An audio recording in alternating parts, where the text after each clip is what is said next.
Hey, Greek students, Dr. Hill here, and here is a brief lecture on Chapter 9 in Mounce's textbook on adjectives.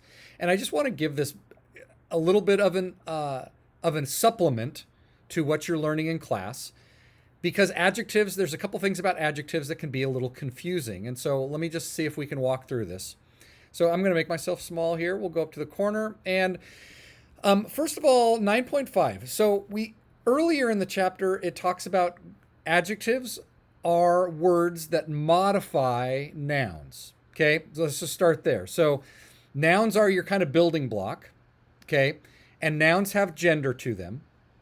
At least in Greek, they have inherent grammatical gender to them. So, like, logos is always masculine, graphe is always feminine. Okay, ergon is always neuter. So there's inherent gender to nouns. One noun, logos, is masculine. Okay, when we come to adjectives, okay, adjectives do not have inherent gender to them because they are made or they are used functionally to modify nouns, to essentially tell me, well, if we have logos, well, what kind of logos is it? What kind of word is it? Is it a good word? Is it a bad word? So good and bad are adjectives, and they modify other nouns. And so in this case, so for the example that we have here is agathos, which is an adjective that means good.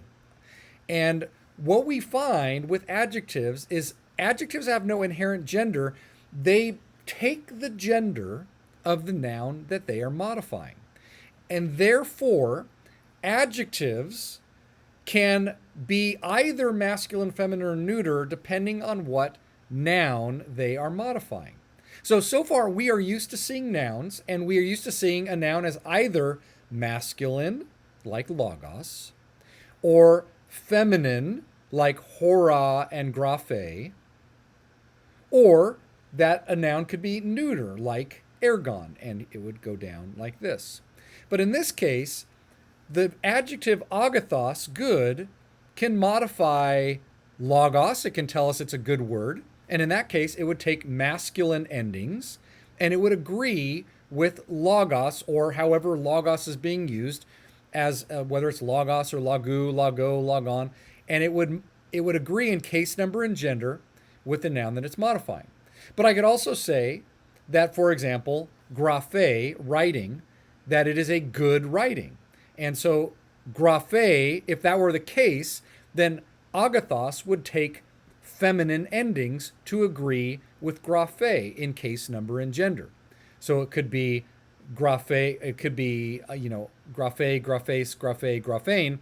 In that case, agathe, agathes, agathe, agathane. Okay? And if it's plural, likewise. That if you had scriptures, hi graphi, you would have agathai, and it would agree there. Same thing with ergon.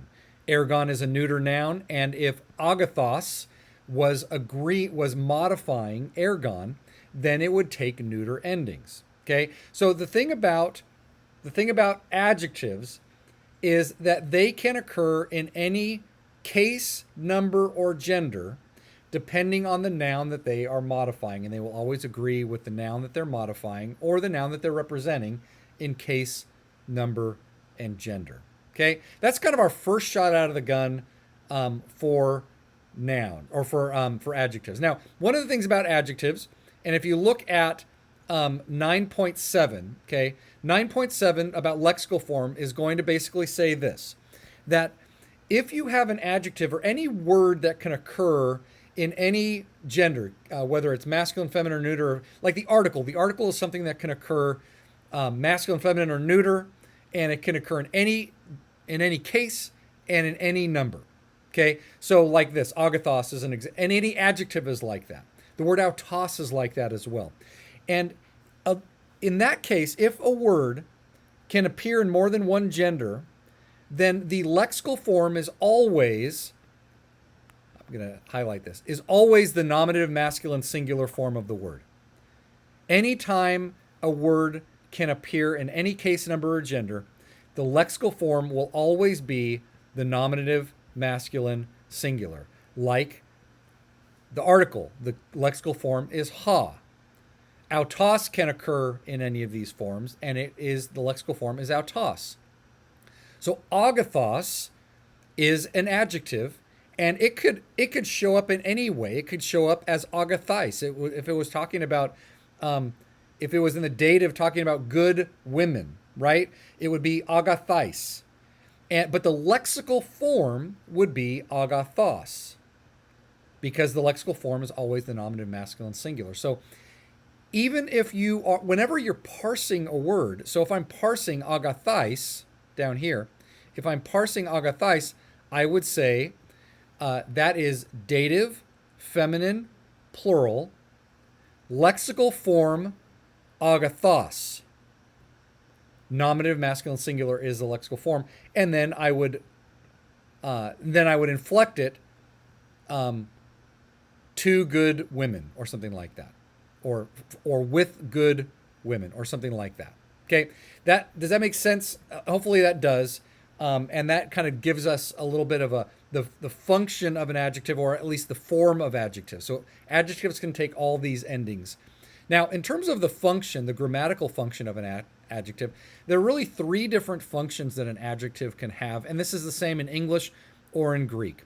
Probably the way that we understand adjectives most, and the way that we'll probably see them most often in the Greek New Testament, is what we would call attributive adjectives. And attributive adjectives will have a head noun, and they will agree with the word it modifies in case, number, and gender. This is the most common use in Greek. So in this case, you can see the example, ha agathos logos estin, whatever it is, the good word. In this case, agathos is modifying logos. So logos is word and agathos is good, and it is basically, so it's modifying this noun. Okay? So nouns can be in three different genders, and because attributive adjective must agree with the noun it modifies in gender as well as case and number, the adjective must be able to be masculine, feminine, or neuter. That's what we just covered. Okay? So this is one of the reasons he goes on to say you're memorizing the gender of all nouns, so it will help you determine which noun the adjective is modifying. So if you have, for example, the adjective agathe, it cannot be modifying anthropos because agathe has a feminine ending. Okay, so as you do your translation, this will make more and more sense as we work this out. Okay, so the most common way that you're going to see adjectives functioning is attributive, where they have a head noun and they are modifying that head noun and they're agreeing with that head noun in case, number, and gender. Okay, there's another function of adjectives, and that is when an adjective is not modifying another noun in a sentence. In reality, it's modifying something, but in the sentence, there is no head noun, and that is when an adjective functions in a substantival way. And in that way, you have an adjective that is functioning essentially as a noun. So, for example, the old Clint Eastwood movie, The Good, the Bad, and the Ugly. Okay? Good, bad, and ugly are all adjectives, but they are functioning as nouns. The good, and there's an implied, like the good men, the bad men, and the ugly men, like the good, the bad, and the ugly. But all you have is the good. And so what you have, for example, here, ha'agathos, the good, in this case, the case is determined by its function in the sentence. So good is the subject of this to be verb. Okay. But its number and gender will be determined by whatever you're referring to in reality. So if you're referring to that man over there and he's good, you could say ha'agathos, the good implied man. If it were, say, two women over there and you want to say that those two good women are good, or you would basically say hi agathai, and you would add nominative, feminine, plural endings to agathos to imply those women, the women are good. So in this case, the case is determined by the function of the sentence, and the gender and number are determined by whatever it stands for in reality. Okay? So if it's single, then it's singular. If it's multiple things, then it's plural. Okay. So we use our common sense to translate a substantival adjective.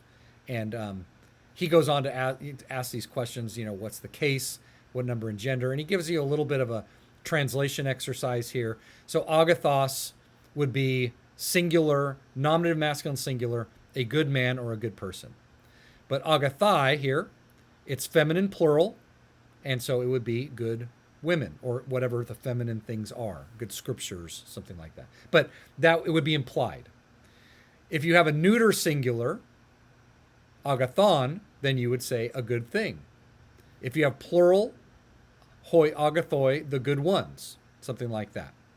So that's the grammatical function of the adjective. There's one more function that we have. Of adjectives, and that is adjectives can function as predicates to to be verbs. So if you have a to be verb or an implied to be verb, you could say ha anthropos estin agathos. Here, there's estin is implied; it's not actually there, and we'll in our next lecture I'll talk a little bit more about that. But in that case, it would be functioning as a predicate to a noun, ha anthropos, the man, estin is, and then agathos, good. And in that case, agathos would not be attributive adjective because it's the predicate of a to be verb, and that would be the third function, grammatical function of an adjective. All right. So that is a little bit. That's a quick blast on adjectives. If you need a refresher course, and maybe this brings up questions, and be ready to ask those questions in class when we go through the workbook and when we work through these things. But this is a little bit of a supplement to what you've gotten in class, and I just want to help to cement those ideas in there. Okay. All right. Hope that was helpful. And then we'll see that in our next video. We'll talk a little bit about attributive positions and predicate positions, and we'll work through that. Okay.